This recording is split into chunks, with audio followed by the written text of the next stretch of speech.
A series of peculiar facts concerning my, now missing, friend, Tom Howell. The following is a description of some very peculiar and unsettling facts which I have had the misfortune of finding myself, to some degree, involved in. These events mainly concern a friend of mine who has since disappeared. Personally, I witnessed very little, so most of this information has come to me through investigation after the fact. After reading this, some will probably say that I should never have involved myself and simply walked away. Looking back, I agree, but I believe that several disappearances, including that of my friend, are related to all this, and all of my attempts to approach civil authorities with this information have proven futile. What follows are the facts as I have them. I have a lot of info, enough to fill several posts, so I will continue posting info if there is any interest. Any attempt on my part to interpret these facts will be minimal, as I am simply baffled as to how to interpret or explain them.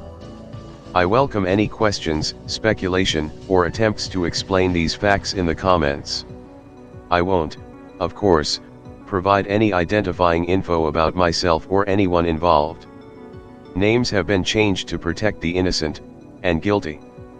This whole strange situation centers around my friend, Tom Howell. I met him in 5th grade, we were both in the same class. He was one of those kids who seemed destined for success. He was smart, popular, whatever that may mean in 5th grade, and well off. He was something of a class clown at times, and liked by most of the other kids save the social outcasts to whom he would often be cruel. His personality continued along these same lines pretty much as long as I knew him. In other words, he was popular, privileged, and a bit of a douchebag. I, like a lot of kids, just wanted to fit in, and so he seemed like a good friend to have. Despite how many friends he might have on the playground, nobody seemed to know him outside of school. No one in our class lived in his neighborhood or had ever been over to his house to play or spend the night. However, he and I became better friends as the 5th grade year progressed, and as summer approached he wound up coming over to my house to play video games and ride around the neighborhood on our bikes one evening.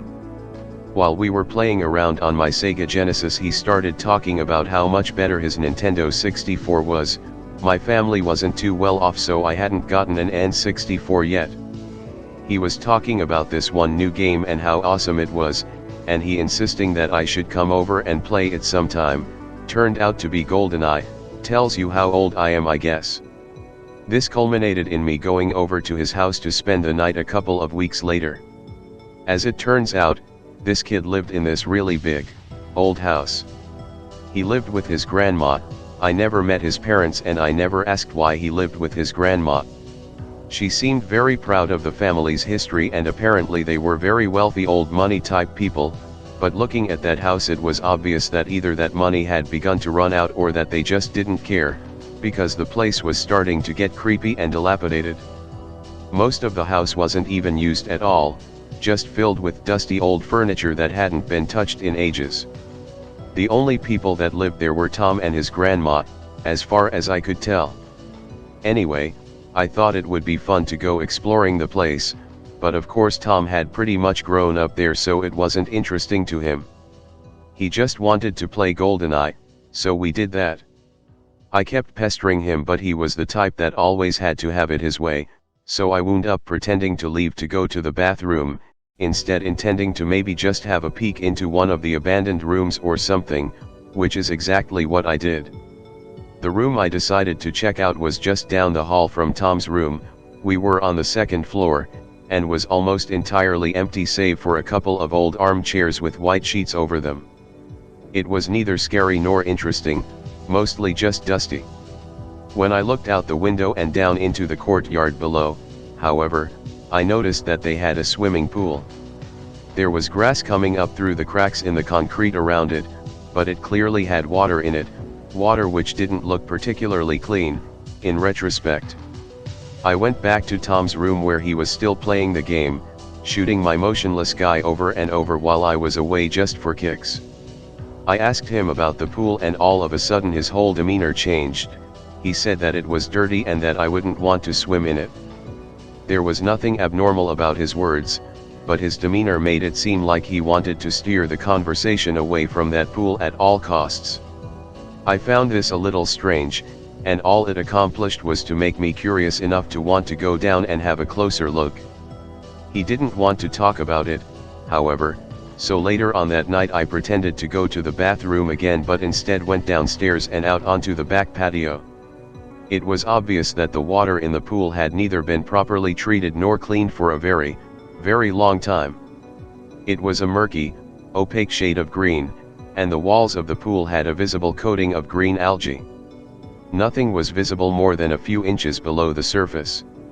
In agreement with Tom, I certainly did not want to swim in that water. I walked around the pool and stopped when I came to the little shed that housed the pool equipment. On the outside of it, just by the door, was a crusty old outdoor light switch with pool light written on it in black marker. I flipped it, not really expecting it to work, but surprisingly one underwater light at the deep end of the pool came on, emitting a sickly looking greenish-yellow glow. Thus far, nothing had occurred which seemed out of the ordinary, just a creepy, neglected house with an equally neglected swimming pool, but when I leaned over the edge of the pool to look down at the light, I saw something move. As I have said before, the water was incredibly murky. It was so murky that I would have seen nothing except that whatever it was had been right in front of the light, partially obscuring it. As I looked, whatever it was sort of slowly withdrew from the light and into the murk where it could no longer be seen. Honestly, I can't even describe what shape it was or how big it was, just that something was partially blocking the pool light and sort of calmly moved away from the light. The water's surface didn't seem to move at all, and in fact it was pretty still, so it doesn't seem like there could have been a current in the water to move anything. At that point, I wasn't really sure what I saw. It just kind of freaked me out a little bit and caused me jump back.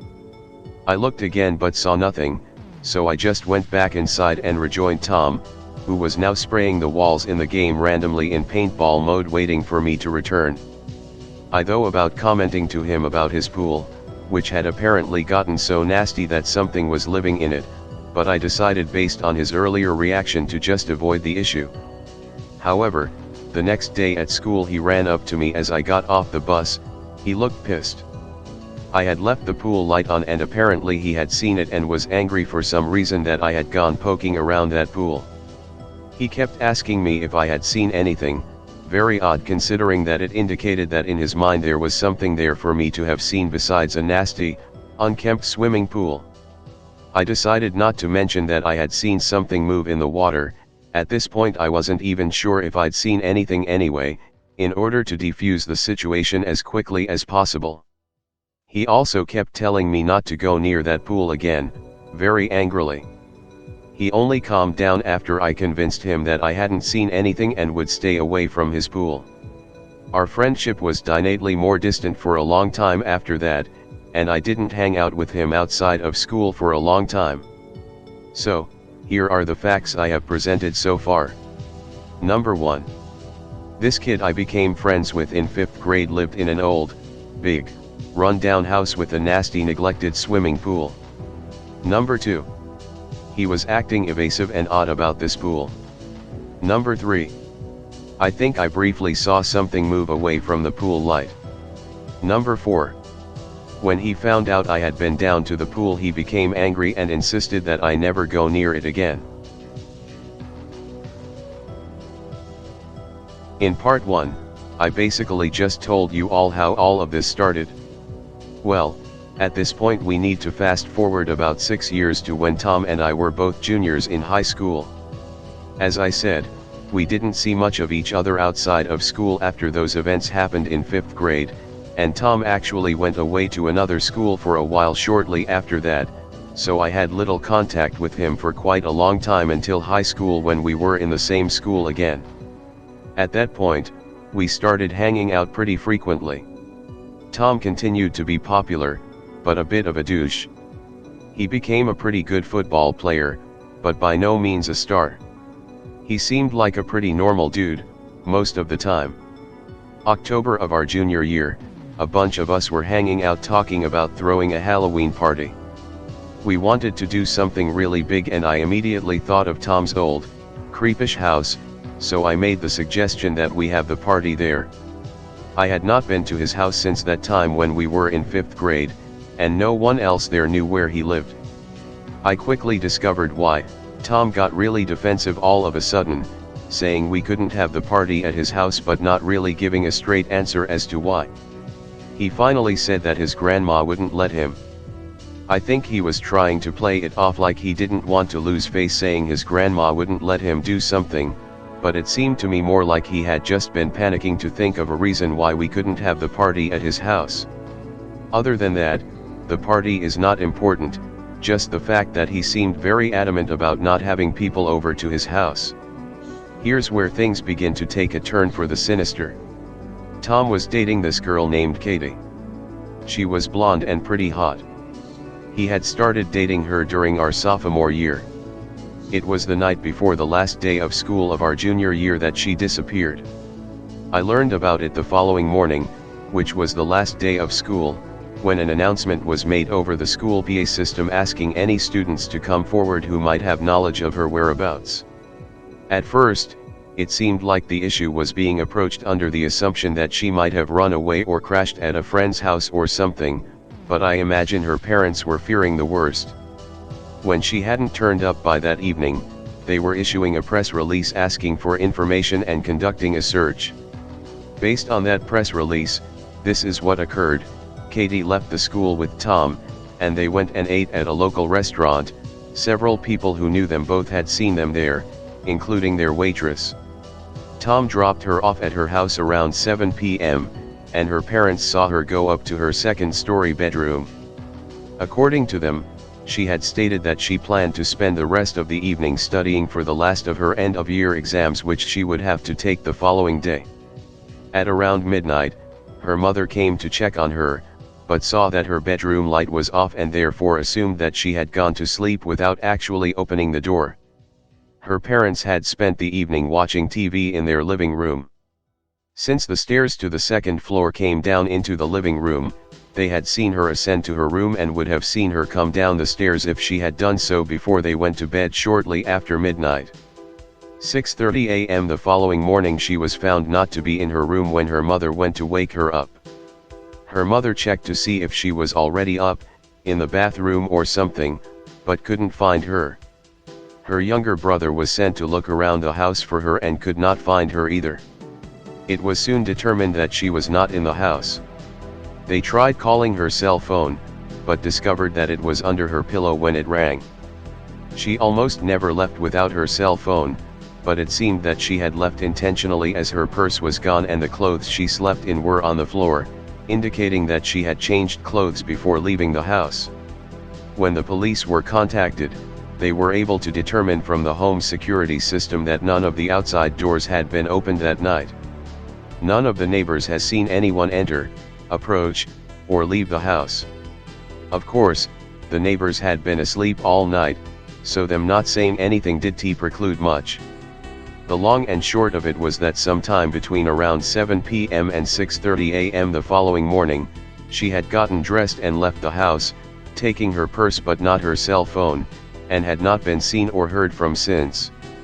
It was also apparently the case that she did not have any particular trouble at home or any indication that she might be at risk of becoming a runaway. The first day of summer vacation went by, and Katie still did not turn up. No lead surfaced in the case whatsoever, save for a gas station attendant who called in to say he saw a girl matching her description enter the gas station to buy snacks. CCTV footage from the gas station revealed that the girl he had seen did bear a slight resemblance to Katie but was not her. It was that night, the first day of summer vacation, that I decided I had better talk to Tom and try to console him. He wasn't picking up his phone, so I drove over to his house. As I said, I had not been there since 5th grade, and now it looked even more dilapidated than ever. I rang the doorbell and had to do so twice before Tom finally came to the door. He looked upset at first, but as soon as he saw me he seemed relieved. He told me had thought I was a detective coming to ask him more questions. The police, of course, had questioned Hyam extensively about Katie's disappearance since he had spent a lot of time with her and might know something, but he had seemed as bewildered as anyone else as to her whereabouts. I tried to make sure he was doing okay, what with his girlfriend missing and all, but oddly enough he didn't seem too upset. Instead, he just kept talking about how stressful it was with the cops questioning him repeatedly. We just sort of hung out for a while, talking and having a couple beers. Pretty soon, I had to pee, so I went into the bathroom attached to the hallway leading off of the living room where we were sitting. As soon as I entered the bathroom, an odd sort of smell hit me. The source of the smell seemed quite clearly to be a pair of swimming shorts which had been draped over a towel rack to dry. They were nearly dry, but for some reason had a very odd, acrid, chemical, sort of like vinegar smell coming from them that was noticeable throughout the entire bathroom. I didn't recognize the smell then, but later on, in college, I took a student worker job doing janitorial work and smelled it again, recognizing it immediately. It was the smell of ammonia. I didn't think too much of the smell at the time, but today that smell haunts my dreams. The only other thing of importance that occurred that night was that Tom told me that his grandma had been put in a nursing home a couple months prior, so he was living by himself. The only reason it came up was that I asked him offhand where she was. I found it kind of odd that a guy in high school was now living by himself, but in the face of what Tom was dealing with at that point I didn't press the issue further. Nothing of significance really happened over the next 3 years or so. Katie, unfortunately, was never found, but I now believe I know what happened to her. Rather than just tell you my suspicions, though, I'd like to lay out the remaining facts first. After we graduated high school, Tom and I went off to separate colleges. He wound up going to a somewhat small but prestigious, exclusive, Ivy League type place, and I went to one of those massive state schools. I didn't hear much from him except for seeing the occasional photo on Facebook of him partying with his frat buddies. I came home for summer after my first year of college, and a couple weeks into the summer he texted me and we went to go have some drinks. At that time, I had a girlfriend who I'd met at college and she came down to see me for a few days and meet my family. While she was there, she and I decided to go to a club in a slightly larger city about half an hour away with some people I used to hang out with in high school, including Tom. While we were there, he sort of hooked up with this hipster-looking girl. She didn't seem, to me, to be the type of girl he was usually interested in, but whatever. At the end of the night, she wound up riding with him the half hour all the way back to his place. No one else rode in his car, all of us looking out for him and packing into the other cars since it looked like he was getting some unexpected booty that night. The facts which I have presented up to this point no doubt seem inconsequential and to have little reality into one another, and is for that very reason that at that point in time I had no suspicion of the terrible truth concerning my friend, Tom Howell, and concerning something else, the nature of which to this day I do not fully comprehend. The moment these disparate occurrences began to show the first traces of solidification into some monolithic, awful truth came the very next day. My girlfriend was leaving that afternoon and I would not see her until I returned to school, another couple of weeks, so I took her to lunch that day and we bid our farewells. Then, I went over to Tom's house, partially just to hang out and partially because I was curious as to how it had gone with the girl who did not seem to be his type. The look on his face when he answered the door reminded me vividly of that look he had given me when he answered it just after Katie had disappeared. He was clearly upset and kept asking me if the police had spoken to me or asked me anything. They had not, and I had no idea why they might have. He finally explained to me that the girl he had gone home with had gone missing, and he was afraid that they might think he had something to do with it. Apparently, he had learned of her disappearance on the news. I spent some time calming him down and promised that if any police asked me anything I wouldn't admit that I knew that he had taken her home with him. Stupid thing to promise, I know. When I got home I asked my mom if she had seen anything on the news about the missing girl. Nothing. I checked the news station's website, still nothing. Evening news, nothing. In fact, there was nothing on the news about this girl until the following evening, and they were reporting it as though it was the first report. I was, of course, reluctant to suspect my friend, but at that moment a little seed of doubt began to sprout in my mind. If there had really been no news report, that meant that he had known something happened to this girl and had feared suspicion before it was reported. At the time, however, I was more willing to believe that there had been some sort of short news blurb that my mom didn't see and that I couldn't find any record of online, which seemed quite possible for a local news station. That girl remains missing to this day. In addition to the facts I listed in part 1, I can now add these.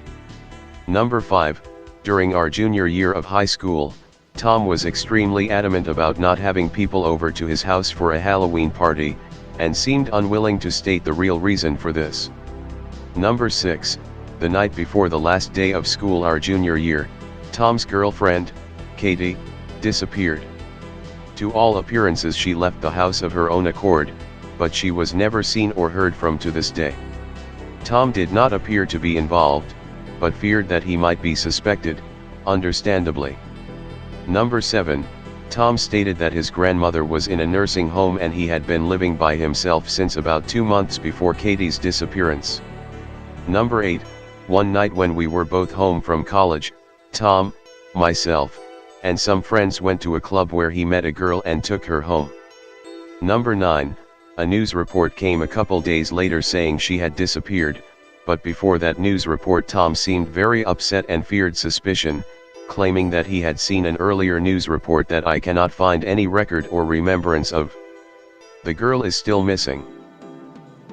Where I left off in part 2, my suspicion that there was something seriously wrong going on with my friend Tom Howell was pretty innocent, just a sliver of doubt that I didn't really consciously acknowledge. Over the next 2 years Tom's public life began to take a downward turn. I mainly kept up with what was going on with him through Facebook. He did not post regularly, but when he did it was usually to complain about some sort of drama. I picked up that he had gotten into a couple drunken fights, and based on posts and comments I saw on his wall it seemed that he was beginning to lose college friends. Tom could be a dick at times, but now it was looking like he was going all out asshole on people who were supposed to be his friends. I didn't really talk to him much during that time. We hung out a few times when we were both home from college, but every time he seemed more listless and uninterested. He seemed like he was preoccupied and only halfway paying attention to whoever he was around. His responses became increasingly monosyllabic and withdrawn, and this was totally unlike him. I tried to talk to him about it a couple times, but the subject made him testy, so I dropped it. He had started off doing pretty well in college academically, but based on what I heard from a mutual high school friend who had gone to the same college as him, by October of his third year he was missing classes regularly, and by the end of that semester he had pretty much failed everything and dropped out. That December I came home for Christmas break. I tried to contact him but he wouldn't answer. I went by his house to see if he wanted to go have a few beers, feeling like I should try and help him get over whatever was bothering him. He was obviously disturbed by something. It was completely out of character for him to lose friends intentionally, much less throw his academic future to the wind. His car was there when I went by but he didn't answer the door, despite my ringing the bell 3 or 4 times. As I walked back to my car I had to pass by his car. As I did so, I noticed a smear on the passenger side window. It was the kind of mark left behind when someone touches the window of a car, leaving all the little oils from their skin on the glass, which you can only see later on when the window fogs up or when the light hits it just right. The window had fogged a bit due to the cold, and it showed up plain as day, drawn on the inside of the window, a circle with a smaller, filled-in circle inside it, like a cartoon eyeball. After looking at it for a few moments, I just sort of shrugged and then left. It was not the last time I would see that symbol. I continued to try and get in touch with Tom, but he never answered and I concluded that he was likely avoiding me intentionally. I returned to school after Christmas, figuring that I had given my best shot at trying to help him. I discovered from our mutual friend that Tom did not return to college after Christmas. A few weeks into the spring semester, I was talking to my mom on the phone and she told me she had seen him at the grocery store. Apparently she had said hi to him, but he either didn't hear her or pretended not to hear her. She said that he looked unkempt. That was the last I heard about him until the following June. When I returned home for summer vacation, I was once again unsuccessful in getting in contact with him, though I was not nearly as diligent as before and made a more or less half-hearted effort. However, one day I happened to check an old Yahoo Mail account which had been my main email account through high school but which I had come to use as a spam receptacle account and therefore checked rarely. To my surprise, there was an email there from Tom, dated the 17th of May, just under a month old. I wasn't sure why he would have sent an email to that account, as I was pretty sure he had my Gmail account address, which I had been using for the past 3 years. Here is the content of that email. To Inigo_Montoya23@yahoo.com. From Tom Howell thatdigitydog4@gmail.com. Sent Thursday, May 17th, 2007, 4:15 a.m. Subject: Bro, I am leaving. I already left. I was already so far gone even when we were kids. I wish I could explain, but I can't. It's just all inside my head. I can't get it out, but at least I can try to run away. I can't stop it, but maybe I can at least escape myself. I'm telling you because I know you're looking for me. I don't want you to look or try to find me, especially stay away from the house. Just forget, bro. As you can see, the grammar is totally inconsistent throughout and borderline nonsensical. Tom was never too great with grammar or anything, but this email seemed like something produced by a crazy person. Even worse was its message. He seemed to be saying that he was running, or had run, away, and for reasons that he was either unwilling or unable to explain. It seemed like he wanted to escape something. His reason for sending the email was clear enough. He wanted me to stop trying to contact him and to stay away from his house. At this point I was genuinely worried. It seemed like the sort of thing a seriously troubled person might do, so I immediately went over to his house, trying to call him on the way. Apparently his cell phone service had expired since I had last tried to call, because I got the phone company recording saying as much. When I arrived at his house, his car was there, but once again no one answered the door. After a little deliberating, I decided to poke around the house to see if I could get in or at least peek through a window or something. I figured if someone saw me I'd just have to explain that I was genuinely concerned for my friend. The front door, of course, was locked, and it was too dark inside to see anything through the front windows. Plus, they were blocked by bushes, so I couldn't easily get up close to them. I walked around the house and managed to climb over the side gate and into the backyard. The entire house had only continued to decay over Tom's college years, but the backyard was a complete mess. Weeds and tall grass were rampant, and it obviously hadn't been touched in years. I made my way around to the back of the house. The grass was so tall that I didn't see the pool until I got a little closer to it, but before I saw it I began to detect an odd smell. As I moved closer it grew stronger, and I recognized it as the smell of ammonia, that very same smell which I had smelled coming off that pair of swim trunks hung up in Tom's bathroom shortly after Katie's disappearance. The pool looked as nasty, perhaps a little more so, as I remembered it being way back when I was in 5th grade. By all accounts, it had not been cleaned even since that day, the walls still sporting a thick carpet of green algae layered over dead, brown algae. I skirted the pool, trying to maintain my distance due to that acrid smell. As I neared the shallow end and the glass doors leading into the house by which I hoped to get inside, I noticed something sitting in the water. I stopped for a closer look and saw what appeared to be the top of a wheelchair. The water was so murky that all visibility was lost a few inches down, but the thing appeared to be sitting on the bottom of the shallow end so that the back of the chair and the little handles used to push it around came near enough to the surface to be seen. I stared for a while at the strange sight. I was unsure what to make of it, but it seemed to fill me with foreboding. I pictured Tom perhaps tossing it into the pool in a fit of anger or madness, and so I turned again to the doors feeling that I ought to try and find him as quickly as possible, and was surprised to find that one was not locked.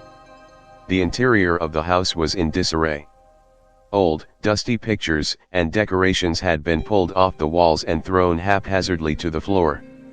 When I entered the living room, I saw that the large, old TV had the screen smashed in. Another, newer TV had been placed in front of it, using the coffee table as a stand. This TV was toured to the local news station, but with the sound muted. What was most striking, however, was two of the walls, which had apparently been hastily and violently stripped of all decoration. Several paintings lay in a pile with frames broken, along with a small end table and the shattered remains of a vase and some palstic flowers. The bare walls had subsequently been covered in frantic scribbling and odd drawings. Close inspection caused me to suspect that it had been done using a Sharpie. A recurring theme in the maniacal scribblings was the very same strange symbol which I had seen in Tom's car window months prior, inscribed with finger grease and revealed by window fog, a circle encompassing a filled-in circle, like an eyeball. The writing was, for the most part, illegible to me. I don't know if it was written using unfamiliar characters or just poor handwriting, but I could not really read anything save for one line, written in large, thick block letters: "How can you see inside my mind, my God, we are so hungry." The word hungry was written in noticeably larger and thicker letters than the rest. If I was not convinced that my friend had somehow gone crazy before, I was pretty convinced now. I searched the house until it grew dark, but found no sign of him. I discovered that he must have stopped sleeping in his room, because the mattress from his bed had been moved into the dining room, and it lay there amid a pile of blankets and empty beer cans that reminded me of something one might see in the abode of a squatter. I wondered briefly if perhaps a homeless person might have taken up residence, but Tom's other odd behavior made it seem more likely that he was solely responsible for the disarray of his home. His computer, phone, and most of his clothes were gone. In the living room I found several of those spiral-bound notebooks littered around the couch, along with a cheap digital camera sitting on the edge of the coffee table next to the TV. I glanced briefly at a couple of the notebooks and found the first few pages filled with the same type of scribbling which covered two of the room's walls. I decided to take these notebooks, as well as the camera, in hopes that in them I might discover some clue. I finally left the house, heading out the way I had come in, since I had no way of relocking the front door's deadbolt after going out. It was twilight, so visibility was low, but as I passed the pool I got the shit scared out of me. I both heard and saw something move in the water. Well, I didn't really see the thing itself, just the ripples generated by something moving just beneath the surface. The movement was enough that I could hear the sound of the water splashing. It was startling and I jumped back when I heard it. I stood still for about 30 seconds, and everything was completely calm. I hurried back to my car and went home. So, here is the next set of facts. Number 10, in the 2 years leading up to his disappearance, Tom grew more and more reclusive, distant, and seemingly preoccupied. He wound up losing most of his friends and dropping out of college. Number 11, from that point he seemed to be intentionally avoiding any attempts on my part to contact him. My mom saw him in the grocery store once and said that he looked unkempt. Number 12, on May 17, 2007 at 4:15 a.m. he sent a crazy sounding email to my old Yahoo email address, text shown above. In this email he indicated that he was leaving, that something he could not or would not explain to me was upsetting him which he wanted to escape. He asked me to stop trying to contact him and insisted especially that I stay away from his house. Number 13, when I went by his house, nearly a month after he sent that email but right after I read it, his car was there, but he was not. Number 14, a wheelchair was sitting in the pool. The pool smelled of ammonia. Number 15, he seemed to have taken his phone, laptop, and some clothes with him. Number 16, his house was in disarray, and crazy, illegible writing and drawings were all over 2 of the living room walls. Number 17, one legible piece of text in this mess said, "How can you see inside my mind? My God, we are so hungry." Number 18, I found several notebooks filled with similar writing. Number 19, I found a cheap digital camera. Number 20, while leaving I both saw and heard something move in the water of the pool. I am hoping to finish presenting all the facts with part 4. That part will include what I found in the notebooks and the digital camera, along with outside research, and finally what I believe is the meaning of all of this. I will hopefully be able to actually scan in some of the notebook pages that are relevant and upload them to Imager so I can post links with part 4. When I began to look at the notebooks is when Tom's behavior and the events of the past few years all began to come together for me. It was clear that he had been descending into some sort of periodic madness interspersed with periods of lucidity. It was difficult at first because I had little information with which to place the contents of the notebooks chronologically, but a sort of to-do list on one of the pages provided a clue for that bit at least. One of the items reads, "Pick up Katie at 11:30, so I can only assume that was written before Katie disappeared. Some of it, however, seems to have been written when Tom was at college, and some shortly before he disappeared himself. The vast majority of the notebook's contents are complete gibberish with various scribbles and doodles and a recurring appearance of the strange eye symbol. There are 4 pages, including the to-do list, that contain text that is immediately legible. On a few pages, there seems to be text among the doodles and scribbles that is written in another language, or maybe some sort of code, or maybe just more gibberish. I'm hoping maybe someone who reads this can shed some light on those, perhaps. Anyway, here are the pages which seem to have some sort of actual writing or message, legible or otherwise, beyond just scribbling and doodles.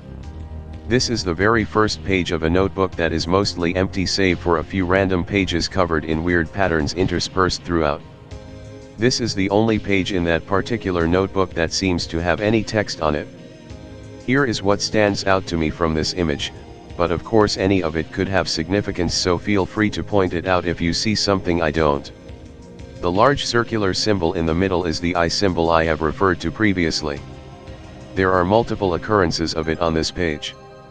In the bottom left there is what appears to be a crude drawing of a face sort of being encompassed by the eye symbol. In the bottom middle is a drawing of a head with weird hair or flames or something coming out the top. I see the wordy hungry written vertically, with the U wrapping around the central eye symbol. Notice the leaf shape at the top of the page with 3 rows of spirally curly cues inside it. A similar image appears on other pages and also on the wall of the living room at Tom's house. There are lots of instances of spirally curly cues throughout these images. There is some odd writing on the top line. That line appears mostly to be a repetition of 3 symbols that also appear inside a big oval a little farther down. That same sequence of symbols is repeated much smaller underneath a triangle with the eye symbol in it just to the right. There is what appears to be a doodle of the Yellow Submarine from the Beatles album cover by the same name. This page just has a large image of the eye symbol surrounded by flames or tentacles or sun rays or something. At the end of each there is that same set of symbols from the first page. I am hoping someone will recognize it because I have no idea what it means and it shows up pretty frequently. This is the to-do list page. There is all sorts of weird writing which was probably added later. Near the bottom are 2 sets of distinct symbols. I don't know what either means, so please shed some light on it if you can. These may be a different language or a code of some sort. Transcript of the to-do list. Renew vehicle registration. Laundry. Internet bill. Buy cereal and deodorant. Pick up Katie at 11:30. This page is pretty much all, sort of, legible text. It was not part of the notebook I found it in, but seemed to have been torn out from another notebook and placed there. As a result, I believe that this message is probably continued on other pages, but those pages do not seem to be in any of the notebooks I have. The first part appears as though he wrote with his non-dominant hand, then he starts writing backwards. The bottom half appears to be normal writing. Here's a transcript in case it's hard to read in the image. Appears to have been written with the non-dominant hand. Is a thought that gives birth to a different thought, like how when you play it backward it says Paul is dead, Paul is dead, the v/r is a hidden secret. Written backwards. Meaning that your mind hears but you don't hear it, it just makes you do what it wants. Written normally. I don't know what to do anymore. I thought that getting away from it would set me free, but it's like it followed me inside of my own mind. When I was at the student center and I thought I was free, I hadn't heard it in months, but then I saw her and its thoughts came in just like they did when I touched it and couldn't stop vomiting. I almost vomited again then when I remembered what it felt like. Oh God, that is the last thing Katie felt. I have to go back now, it's making me go back. This had me at a loss when I saw it. There is some text and a diagram of the pool with a silhouette drawing of something in it. He refers to trying to kill something, presumably this thing in the pool, and on the right is what appears to be a list of possible ways to do so. Transcript. I thought it was dead, maybe it has always been dead, or never a living thing in the way we think of living things. It thinks, and it moves, and it eats. God. All it ever thinks about is eating. When it's not hungry it is silent. That's why I thought it was dead. I jumped in, I hoped it would take me. Being its food is better than being its slave. It didn't even move until I tried to hurt it, but then the smell made me vomit again. I kept dry heaving all night. I can only think when it's not hungry. Maybe I can think of a way to kill it? The list to the right of the diagram. Drop something on its head? Poison the water? Drain the pool? Spumps broken? Shoot it? This page seems to have been written shortly before Tom disappeared. It contains one instance of the eye symbol and a pair of the leaf shapes with the 3 rows of curly Q's. Transcript. It's time for me to go. I couldn't kill it. It's part of my mind now and it stopped me. I've got to go. It will find somebody else, but I don't want it to be me anymore. From all of this, I gathered that Tom believed there was something in his pool. He seemed to believe that it was somehow invading his mind and or controlling him. All of this was somehow related to Katie, and I did not doubt now that Tom was in some way responsible for her disappearance, and for that of the girl from the club as well. In the years since Tom vanished, I have had a chance to do some more research. I found in some old county archives some documents relating to an old police investigation concerning a series of disappearances of pets. Apparently it had happened enough in one area that they spent some time investigating it. They turned up nothing, however. These disappearances seemed to have begun taking place a year or 2 before I met Tom. The investigation, which probably consisted of one officer questioning people who had lost pets, took place around the time Tom and I were in 6th grade. No leads ever surfaced and the investigation was dropped shortly after it started. All it had produced was a list of people saying their cat or dog had gone missing. Nearly all of these were within a few miles of Tom's house. I found a similar item in a newspaper dated a year or so prior to Tom's disappearance.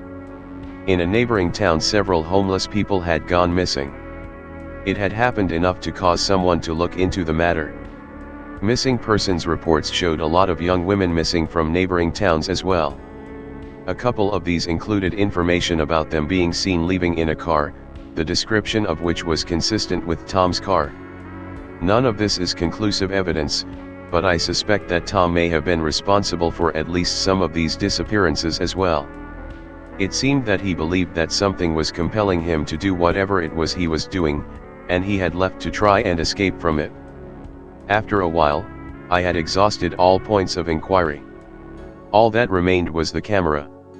I would have looked at it sooner, of course, but it was out of power and I did not have a power adapter to recharge it.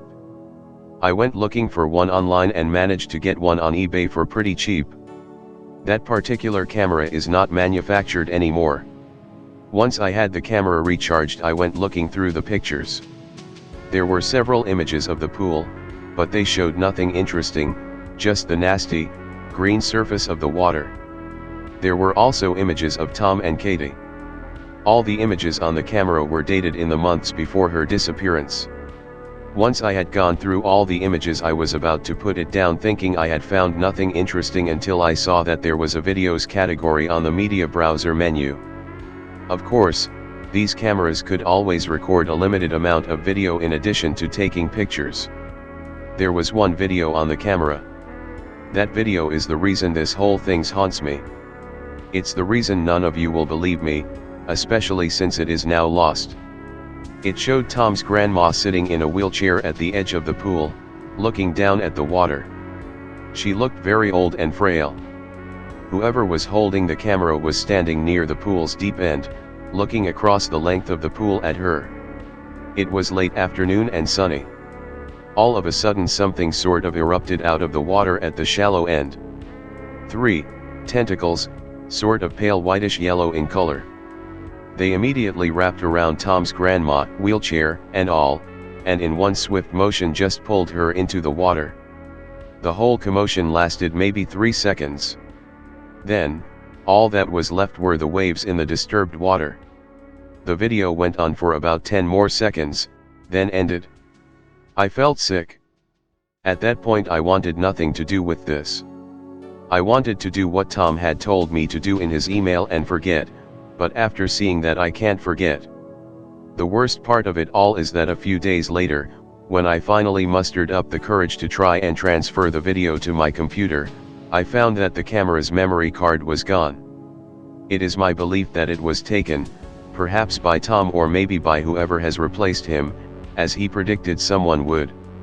The final facts. Number 21, Tom believed that something was invading his thoughts and compelling him to do things. Number 22, he indicated that he had touched this thing and that it had disgusted him so much that he vomited. This apparently was due in part to its odor. I suspect this probably refers to the ammonia smell that permeates the pool. Number 23, he indicated that this thing was the last thing Katie experienced. It seems almost certain that Tom knows what happened to her. Number 24, there is a report of many missing pets in various neighborhoods relatively near Tom's house, covering a time span that represented a good chunk of his childhood.